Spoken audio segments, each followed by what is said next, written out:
অন্নপূর্ণা লেনে বাড়ি থেকে যত বাসন কোসন ছিল, আরও কিছু জিনিসপত্র ছিল, সেগুলো সব নিয়ে ঠাকুর ঘরে ঢুকে তার মধ্যে অনেক ধরনের বাসনপত্র এবং নিয়ে চলে যায়। তো সেটাতে আমরা খোঁজ করতে গিয়ে ওই দিন না, তার পরের দিনে আমরা খোঁজ খবর লাগিয়ে ইরশাদ বলে একটা ছেলেকে সাসপেক্ট করি। ইরশাদ শেখ বলে একজন ছেলেকে ধরি। ইরশাদ শেখ ছেলেকে ধরার পরে ও কনফেস করে যে হ্যাঁ আমি করেছিলাম। জিনিসগুলো কোথায় আছে বল, ওকে রিমান্ড নেওয়া হয়। 5 দিনের রিমান্ড, পুলিশ রিমান্ডে ছিল। আজকে ওকে প্রোডাকশন করা হয়েছে।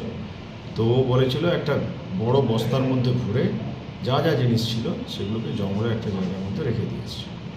সেখানে ওকে নিয়ে তারপরে লিডিং টু হিজ স্টেটমেন্ট ওই জঙ্গল থেকে বস্তাটা উদ্ধার করা। বস্তার মধ্যে দেখা যায় যে যতগুলো ধরনের আইটেম দেখি, অনেক পিতলের এবং কাঁসা এবং পিতলের জিনিস, আর সবথেকে এক্সক্লুসিভ জিনিস ছিল ওই দুটো গোপাল ঠাকুর, হ্যাঁ, উইথ সিংহাসন, আর হচ্ছে পুরনো দিনের পয়সা, 5 পয়সা, 10 পয়সা, 20 পয়সা, এইগুলো সব উদ্ধার করা হয়। পুরনো দিনেরগুলো তো আপনার কোনো ঐতিহাসিক মূল্য তো রয়েছে।